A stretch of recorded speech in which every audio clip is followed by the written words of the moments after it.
존 후이의 책 스코틀랜드의 신앙 영웅들을 통해 스코틀랜드 언약도들의 생애와 신앙적 투쟁을 살펴보기 위해 오신 여러분을 환영합니다. 오늘은 제임스 더럼에 대해 알아보도록 하겠습니다. 오늘 우리가 살펴볼 제임스 더럼이라는 인물, 사실 시작은 목회자와는 거리가 아주 멀었습니다. 스코틀랜드의 유서 깊은 가문에서 태어난 말 그대로 신사였죠. 네, 그렇습니다. 심지어 나중에 그가 헌신하게 될 장로교에 대해서도 썩 호의적이지 않았다고 하는데요. 그런데 어떻게 이 사람이 스코틀랜드 교회 역사상 가장 존경받는 인물 중 하나가 될 수 있었을까요? 바로 그 지점이 제임스 더럼의 삶을 아주 흥미롭게 만듭니다. 그의 인생에는 몇 번의 아주 극적인 전환점이 있었어요. 마치 영화처럼요. 아, 영화처럼요? 오늘 우리는 그가 어떻게 자신의 길을 찾게 되었는지 그 결정적인 순간들을 하나하나 따라가 보려고 합니다. 신념이라는 것이 한 사람의 인생 경로를 얼마나 완전히 뒤바꿔 나올 수 있는지 보여주는 아주 생생한 사례가 될 겁니다. 마지못해 교회 갔던 시골 신사가 스코틀랜드 교회의 거인이 되기까지 그 놀마운 여정을 지금부터 함께 따라가 보시죠. 그럼 먼저 그의 초기 생애부터 한번 들여다볼까요? 1622년경에 태어났다고 하니 17세기 사람이네요. 네, 그렇죠. 학창 시절에는 꽤나 총명한 학생이었다고 하는데 대학을 마치지 않고 그냥 고향으로 돌아와 결혼하고 평범하게 지냈다면서요? 맞습니다. 당시 기준으로 보면 그냥 평범한 지주의 삶을 선택한 거죠. 목회자가 되겠다는 생각은 정말 눈꼽만큼도 없었던 거예요. 그렇군요. 당시 그의 신앙적 배경을 보면요. 스코틀랜드의 국교였던 장로교보다는 성공에 더 가까웠습니다. 아, 성공회 쪽이었군요. 네. 좀 더 형식을 중요시하고 뜨거운 내면의 체험보다는 정해진 예법에 따라 신앙생활을 하는 것에 만족하는 어떻게 보면 약간은 냉담한 신앙인이었다고 볼 수 있죠. 그런 그가 어떻게 갑자기 뜨거운 신앙인으로 바뀌게 된 건가요? 분명히 어떤 결정적인 계기가 있었을 것 같은데요. 네. 바로 그의 아내와 장모가 그 계기를 만듭니다. 성찬식이 있는 주말이었는데 두 사람이 더럼에게 교회에 가자고 계속 권유했던 거죠. 아, 주변의 권유로. 네. 더럼은 정말 마지못해서 등 떠밀리다시피 교회에 갔다고 합니다. 그리고 바로 그 자리에서 그의 인생을 바꾼 설교를 듣게 됩니다. 마지못해 참석한 예배에서 들은 설교 한 편에 인생이 바뀌다니. 정말 드라마틱한데요. 어떤 설교였나요? 멜빌이라는 목사의 설교였는데 본문이 베드로전서 2장 7절이었습니다. 그러므로 믿는 너희에게는 보배리나 라는 구절이에요. 아, 이 그리스도가 믿는 자에게는 보배라는 메시지가 그날따라 더럼의 마음에 아주 강력하게 와닿았던 모양입니다. 그 자리에서 그는 완전히 압도되었고 그리스도를 자신의 구주로 영접하기로 결심하게 되죠. 그 경험이 얼마나 강렬했으면 평생 그 설교를 했던 멜빌 목사를 영적인 아버지라고 불렀다고 하더라고요. 네, 그 정도로 충격적인 경험이었던 거죠. 그날 이후로 그의 삶은 말 그대로 180도 달라집니다. 어떻게 달라졌나요? 이전에는 거들떠 보지도 않던 신학 서적에 파묻혀 살기 시작했어요. 독서와 묵상에 너무 깊이 빠져서 식사 시간도 잊어버릴 정도였고 결국엔 자신만의 서재까지 따로 만들었다고 합니다. 와, 형식적인 신앙을 가졌던 시골 신사가 깊이 있는 신앙과 지성을 겸비한 학자로 변모하는 첫걸음이었습니다. 그렇게 책에만 파묻혀 지내던 학자 타입의 인물이 갑자기 군복을 입고 전쟁터로 나갔다는 게 잘 상상이 안 되는데요. 그렇죠. 평화로운 서재에서 치열한 전쟁터로, 이건 또 한 번의 엄청난 변화 아닙니까? 맞습니다. 여기서 그의 인생 두 번째 전환점이 시작됩니다. 당시 스코틀랜드는 잉글랜드와의 내전으로 아주 혼란스러운 시기였습니다. 네. 더럼은 자신이 새롭게 발견한 신앙의 대의, 즉 장로교의 신앙과 자유를 지키기 위해 군에 입대하기로 결심합니다. 그리고 한 중대를 이끄는 대위가 되죠. 그냥 군인이 되기만 한 게 아니라 부대 안에서도 아주 신앙심 깊은 지휘관이었다고요? 네, 성경에 나오는 고넬료라는 인물과 비슷했다고 전해집니다.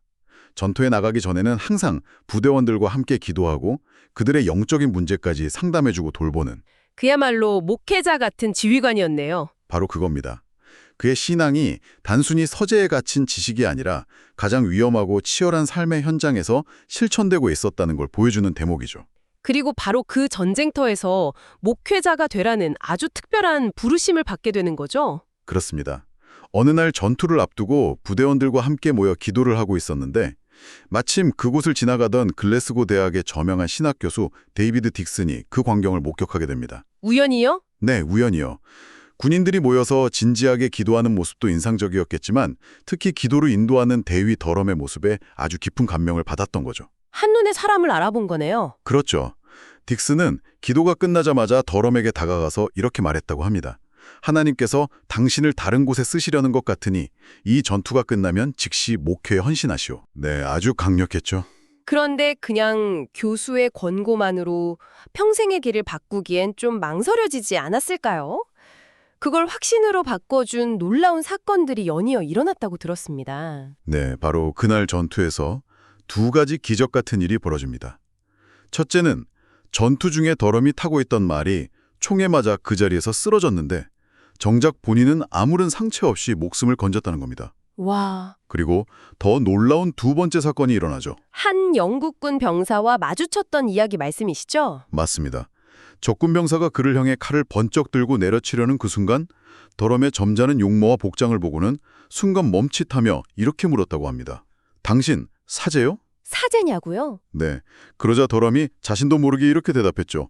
나는 하나님의 제사장 중 한 사람이요. 와, 정말 영화의 한 장면 같은데요. 그래서 어떻게 됐나요? 놀랍게도 그 병사가 칼을 거두고 그를 살려주었다고 합니다. 살려줬군요. 더럼에게는 이 두 가지 경험이 단순한 우연이나 행운으로 느껴지지 않았겠죠.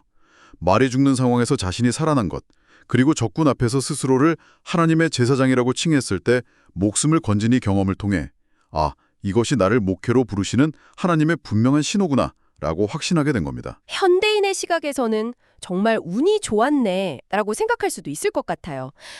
맞다요. 네, 삶에서 일어나는 모든 일, 특히 이렇게 극적인 사건들 뒤에는 하나님의 특별한 뜻과 계획이 있다고 믿었죠. 그러니까 더럼에게 이 사건들은 그냥 살았다는 안도감을 넘어 자신의 소명을 확인시켜주는 하나님의 직접적인 메시지로 해석되었던 겁니다. 그 시대적 배경을 이해하니까 그의 결심이 훨씬 더 깊이 와닿네요. 그렇죠. 전쟁터에서 그런 극적인 부르심을 받았으니 그의 목회 사역도 정말 남달랐을 것 같습니다. 목회자가 된 이후에는 어떤 삶을 살았나요? 목회자가 되자마자 아주 빠르게 두각을 나타냅니다. 1647년에 글래스고의 목사로 임명된 지 얼마 되지 않아 28이라는 아주 젊은 나이에 왕을 보조하는 채플린, 그러니까 왕실 지도 목사로 발탁됩니다. 28이요? 정말 빠르네요. 네, 이후에는 자신에게 목회를 권했던 데이비드 딕슨의 뒤를 이어 모교의 신학 교수로 초빙되기도 하고요. 그야말로 엘리트 코스를 밟은 셈이죠. 그의 강직한 성품을 보여주는 유명한 일화도 있지 않습니까? 당시 잉글랜드의 최고 권력자였던 올리버 크롬웰 앞에서도 전혀 굽히지 않았다고요. 네, 크로멜이 군대를 이끌고 글래스고에 왔을 때의 일입니다. 더럼은 크로멜이 자신의 교회 예배에 참석한다는 소식을 듣고도 전혀 개의치 않고 그날 준비한 설교를 그대로 전합니다. 어떤 내용이었는데요? 내용이 뭐였냐면 바로 크롬웰의 스코틀랜드 침공을 정면으로 비판하는 내용이었어요. 아니, 바로 앞에 침략군 총사령관을 앉혀놓고 그런 설교를 했다니 목숨이 몇 개라도 되는 것처럼 대담했나요? 그렇죠.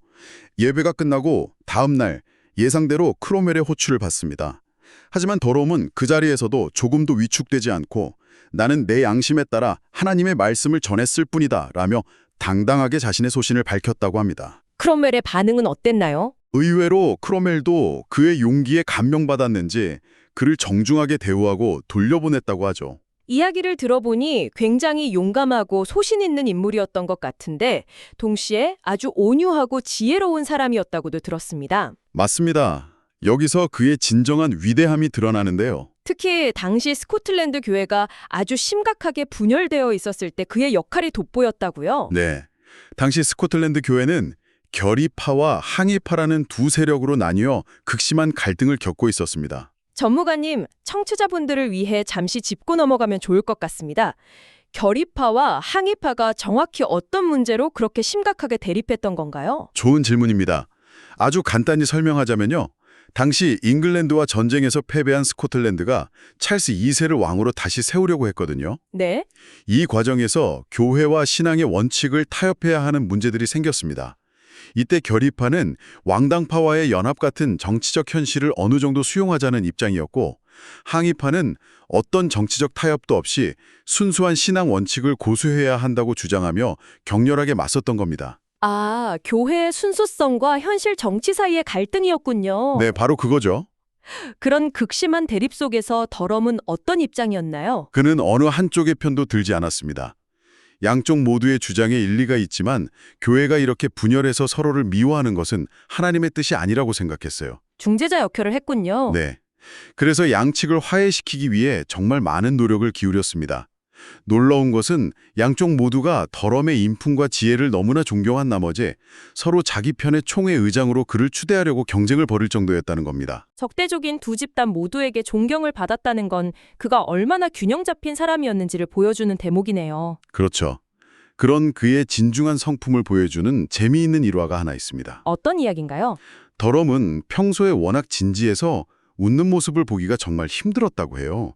그런데 아주 쾌활하고 유머러스한 동료 목사였던 윌리엄 거스리가 있었는데 어느 날 식사 자리에서 거스리가 한 재치 있는 말에 더럼이 정말 배를 잡고 크게 웃었다고 합니다. 드디어 웃었군요. 네. 그런데 문제는 그 다음이었습니다. 식사가 끝나자마자 거스리 목사가 아무렇지 않게 아주 경건한 모습으로 마무리 기도를 인도하는 겁니다. 아, 그 모습을 본 더럼이 진심으로 감탄하며 이렇게 말했다고 해요. 오, 윌리엄, 당신은 정말 행복한 사람이요. 만약 내가 당신처럼 그렇게 즐겁게 웃었다면 나는 적어도 48시간 동안은 기도할 만큼 진지한 마음 상태가 되지 못했을 것이요. 와, 48시간 동안 진지해지지 못할 거라니. 정말 뼛속까지 진지한 사람이었나 보네요. 네, 그만큼 자신의 감정과 신앙적 태도를 엄격하게 관리했던 인물이었던 거죠. 그에게는 신앙과 삶이 분리될 수 없는 아주 진지하고 일관된 것이었습니다. 그런데 그렇게 모든 것에 열정적이고 진지했던 삶이 안타깝게도 그의 생명을 단축시키는 원인이 되었다고요. 네, 그 점이 가장 안타까운 부분입니다. 그는 만약 내가 10년을 더 살 수 있다면 그중 9년은 설교할 땅 1년을 위해 공부하는 데 쓰겠다고 말할 정도로 연구와 설교 준비에 몰두했습니다. 10년 중에 9년을 공부에 쓰겠다. 네, 말 그대로 자기 자신을 불태워가며 사역했던 거죠. 결국 건강이 급격히 나빠져서 36이라는 너무나 젊은 나이에 세상을 떠나게 됩니다. 그리고 그의 마지막 순간은 더 깊은 울림을 줍니다. 어떤 울림이죠? 평생을 성경을 연구하고 가르쳤던 이 위대한 신학자가 죽음의 문턱에서는 아주 극심한 영적 어두움과 씨름을 했다는 겁니다. 평생의 신념을 쌓아온 대가가 마지막 순간에 모든 것이 흔들리는 경험을 했다는 게 참 충격적이면서도 많은 생각을 하게 합니다. 그는 임종을 지키던 동료에게 이렇게 고백했다고 합니다. 여보게, 내가 평생 설교하고 글을 썼던 그 모든 것에도 불구하고 지금 내 영혼이 기댈 수 있는 성경 구절은 단 하나뿐이라네. 단 하나요? 네. 요한복음 6장 37절에 내게 오는 자는 내가 결코 내쫓지 아니하리라는 이 단순한 약속의 말씀. 여기에 내 구원의 무게 전체를 걸어도 정말 괜찮겠나? 라고요. 모든 지식과 이론을 넘어 가장 단순한 약속 하나에 의지해야만 했던 거군요. 바로 그겁니다. 이 고백은 우리에게 신앙의 본질이 무엇인지를 보여줍니다. 신앙이란 복잡한 신학적 지식이나 지적인 확신에 있는 것이 아니라 마지막 순간에 모든 것을 내려놓고 하나님의 약속을 어린아이처럼 신뢰하는 것.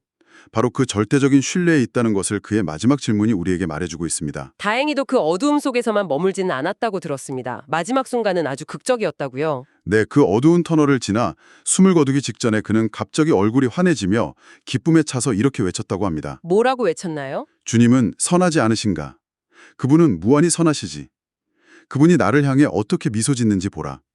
나는 이를 말하고 또 선포하노라. 아주 극적인 마지막이었죠. 오늘은 제임스 더럼의 삶을 통해 장로교를 싫어하던 평범한 신사에서 출발해 신실한 학자로 또 용감한 군인으로 그리고 마침내 분열된 교회를 품었던 위대한 지도자로 변모해간 한 인물의 여정을 따라가 보았습니다.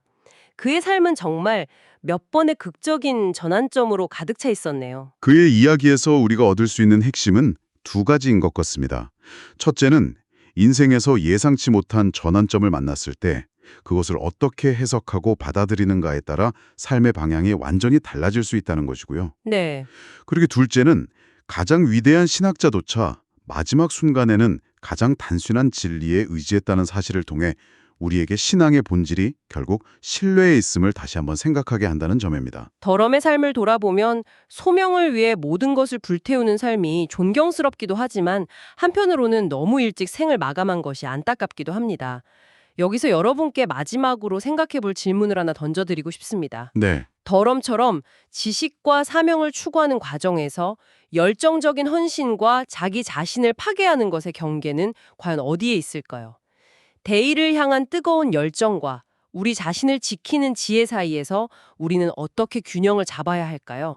이것은 17세기의 더럼뿐만 아니라 오늘을 살아가는 우리 모두에게도 여전히 유효한 질문인 것 같습니다.